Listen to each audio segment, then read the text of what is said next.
नमस्कार, पुन्हा एकदा तुमचं आपल्या नवीन व्हिडिओमध्ये स्वागत आहे।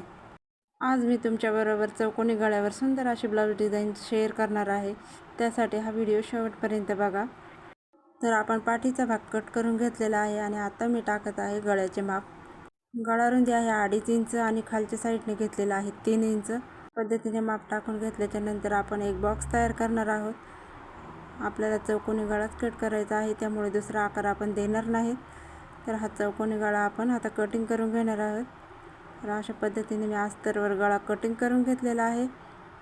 गळा कटिंग करताना माप अगदी व्यवस्थित टाकून घ्यायचे आणि मगच गळा कटिंग करायचा। तर हा आपला चौकोनी गळा कटिंग करून झालेला आहे आणि आता मी मेन फॅब्रिक आणि अस्तर एकमेकावर ठेवून घेतलेला आहे। गळ्याच्या साईडने शिलाई देणार आहोत, त्याआधी मी पिना लावून घेतलेल्या आहेत, जेणेकरून अस्तर आणि मेन फॅब्रिक इकडे तिकडे हलणार नाही आणि आपला गळा एकदम फिनिशिंगमध्ये येईल, यासाठी पिना लावून घेतलेल्या आहेत। तर आता मी गळ्याच्या साईडने शिलाई देऊन घेत आहे। शिलाई देताना अजिबातच घाई गडबड करायची नाही, अगदी सावकाशपणे व्यवस्थित शिलाई देऊन घ्यायची। गळ्याच्या साईडने शिलाई एकसारखी आली पाहिजे, तरच पलटी केल्याच्या नंतर गळ्याची फिनिशिंग व्यवस्थित दिसेल। आणि आता लगेचच मी कमरेच्या साईडने देखील शिलाई घालून घेतलेली आहे आणि हा एक्स्ट्राचा भाग कटिंग करून टाकलेला आहे। चौकोनी गळ्याचा शेप प्रॉपर यावा यासाठी मी या कोणांमध्ये कट देऊन घेतलेले आहेत। त्या पद्धतीने मी कट दिलेले आहेत, यामुळे गळ्याची फिनिशिंग एकदम व्यवस्थित येते।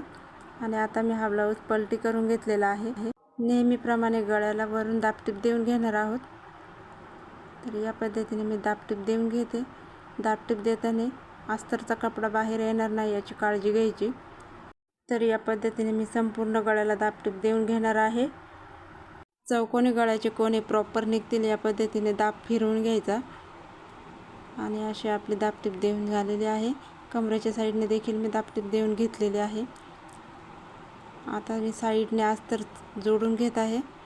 अस्तर जोडताना या पद्धतीने हात ठेवून घ्यायचा, म्हणजे ब्लाऊजचा कपडा अजिबातच गोळा होत नाही। आता संपूर्ण ब्लाऊजला मी साईडने शिलाई घालून घेतलेली आहे। तर या पद्धतीने मी सगळी शिलाई घालून घेतलेली आहे आणि एक्स्ट्राचा कपडा कटिंग करून टाकलेला आहे। सुंदर ब्लाऊज डिझाईन तयार होते। हा पाठीचा भाग आपला तयार झालेला आहे। आता मी तो साईडला ठेवून देते आणि आता डिझाईनसाठी नॉट बनवून घेणार आहे। नॉटसाठी मी 2 इंच रुंदीचा कपडा घेतलेला आहे, पासून मी आता नॉट बनवत आहे। तर या डिझाईनसाठी खूप जास्त कपडा लागत नाही, तर माझ्याकडे छोटे छोटे तुकडे उरलेले आहेत, त्यापासूनच मी नॉट बनवून घेते। नॉटची रुंदी थोडी आपल्याला जास्तच ठेवायची आहे, त्याच्यामुळे मी 2.5 इंचाचा कपडा कट करून घेतलेला आहे। तुम्ही बघू शकता किती कमी कपड्यामध्ये ही डिझाईन तयार होत आहे। चौकोनी गळ्यावर तर खूपच सुंदर लुक देते ही ब्लाऊज डिझाईन। तर अशा पद्धतीने मी या 2 नॉट बनवून घेतलेल्या आहेत आणि आता मी मोठ्या सुई दोऱ्याने ही नॉट पलटी करून घेणार आहे।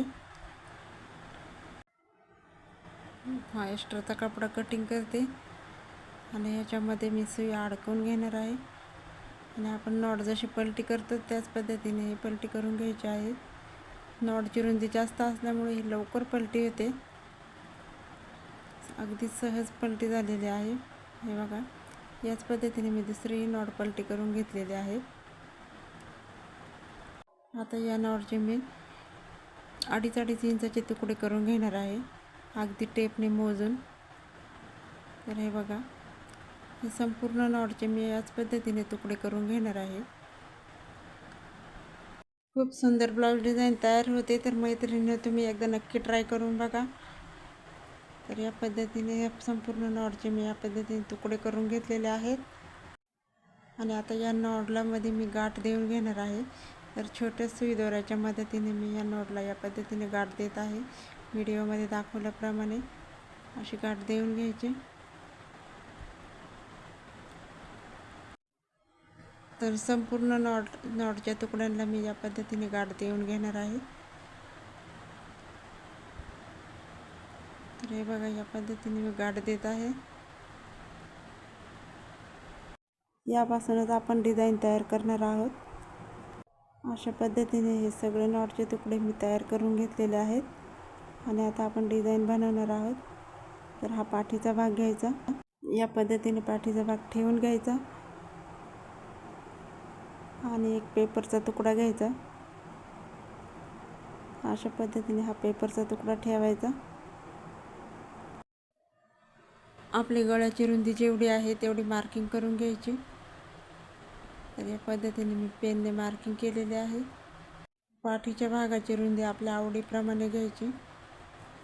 या पद्धतीने मी पेपर ठेवून घेतलेला आहे आणि आता ते नॉटचे तुकडे त्यावर ठेवून मी टीप घालून घेत आहे. आपण मार्किंग केलेले आहे त्याच लाईनवर मी तुकडे ठेवून टीप घालून घेत आहे. तर हे तुकड्यांची गाठ एका सरळ रेषेत येईल याची काळजी घ्यायची आणि अशा पद्धतीने ते सगळे जोडून घ्यायचे. तर आता मी ह्या पेपरवर सगळे तुकडे मी ठेवून घेणार आहे.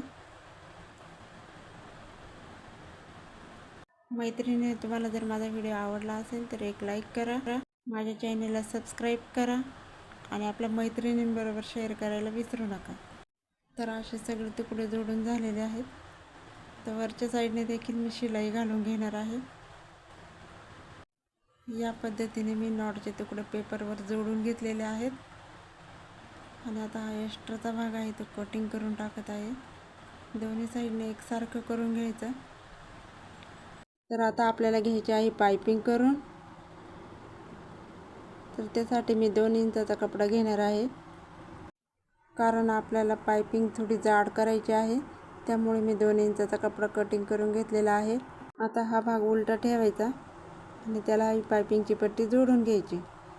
तर अशा पद्धतीने मी पायपिंगची पट्टी जोडून घेतलेली आहे आणि आता सुलट बाजू करून ही पायपिंग करून घ्यायची आहे. पायपिंग थोडी जाडच ठेवायची, जास्त बारीक नाही करायची. तर हे बघा, या असं दुमडून घेत आहे आणि वरून टीप देऊन घेणार आहे. टीप एका सरळ रेषेत आली पाहिजे आणि हा एक्स्ट्राचा कपडा कटिंग करून टाकलेला आहे. आता आपण हे ब्लाऊजला जोडून घेणार आहोत. हे बघा, या पद्धतीने ठेवून घ्यायचं आणि त्याला आपण आता पिना लावून घेणार आहोत, जेणेकरून आपल्याला टीप घालताना ते इकडे तिकडे हलणार नाही यासाठी. तर हा भाग व्यवस्थित ठेवून घ्यायचा, तिरका होणार नाही याची काळजी घ्यायची. अगदी टेपने मोजून घेतलं तरी चालेल, दोन्ही साईडचं अंतर सारखंच आलं पाहिजे. तर या पद्धतीने मी ठेवून घेतलेलं आहे. तर हे बघा, असं मोजून घेते दोन्ही साईडचं अंतर सारखं आहे का आणि मग शिलाई घालून घेते. शिलाई घालताना एकदम सावकाशपणे शिलाई घालायची, जेणेकरून डिझाईन केलेला भाग इकडे तिकडे हलणार नाही किंवा खालीवर होणार नाही याची काळजी घ्यायची. डिझाईन केलेला भाग थोडा जरी खालीवर झाला तरी घातल्याच्या नंतर ते ब्लाऊजची फिनिशिंग बिघडू शकते, त्यामुळे एकदम सावकाश शिलाई घालायची. तर अशा पद्धतीने आपली ही शिलाई घालून झालेली आहे. तर तुम्ही बघू शकता किती सुंदर लुक देते ही ब्लाऊज डिझाईन. खूपच सुंदर लुक आलेला आहे. आपली फिनिशिंग बघू शकता. आणि आता हा पेपर आपण काढून घेणार आहोत. पेपर काढताना एकदम सावकाशपणे काढायचा, नाहीतर ती शिलाई घातलेली ती निघू शकते पेपर बरोबर जोरात खेचल्यानंतर. तर सावकाशपणे पेपर काढून घेतलेला आहे आणि हा एक्स्ट्राचा कपडा कटिंग करून टाकणार आहे, जेणेकरून आपल्या ब्लाऊजची फिनिशिंग आतल्या साईडने देखील व्यवस्थित येईल. तर ही डिझाईन तयार झालेली आहे आणि आता आपण लेस लावून घेणार आहोत. तुमच्या आवडीनुसार तुम्ही लेस लावू शकता. आपण जेवढी सुंदर लेस लावू तेवढा सुंदर हा ब्लाऊज दिसणार आहे. तर मी या अशी फुलांची लेस घेतलेली आहे. लेस लावताना देखील फिनिशिंगमध्ये येईल याची काळजी घ्यायची. कोणे प्रॉपर निघाले पाहिजे या पद्धतीने ही लेस लावून घ्यायची आहे. लेस लावताना कोणे व्यवस्थित काढायचे या पद्धतीने. तर हे बघा, एकदम सावकाशपणे लेस लावून घेत आहे मी.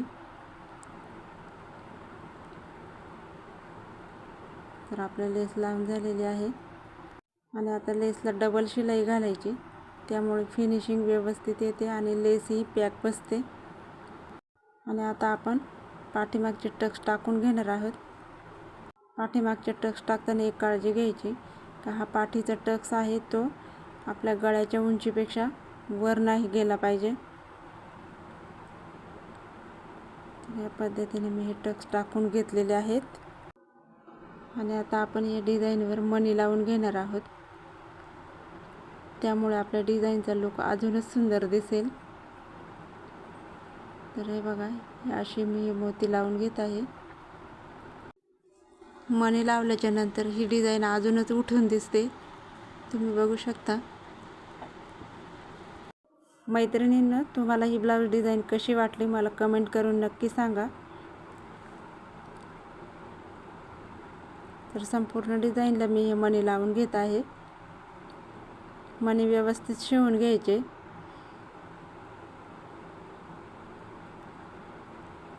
हे बघा, या पद्धतीने पॅक करून घ्यायचे जेणेकरून ते निघणार नाही.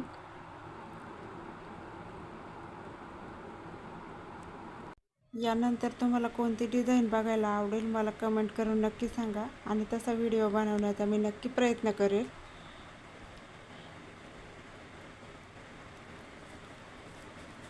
तर आपलं संपूर्ण डिझाईनला हे मणी लावून झालेले आहेत आणि हा बघा, ही झाली ब्लाऊज डिझाईन तयार. तर हा आहे आपल्या ब्लाऊजचा फायनल लुक. घातल्यावर खूप सुंदर दिसते ब्लाऊज डिझाईन. व्हिडिओ संपूर्ण बघितल्याबद्दल धन्यवाद.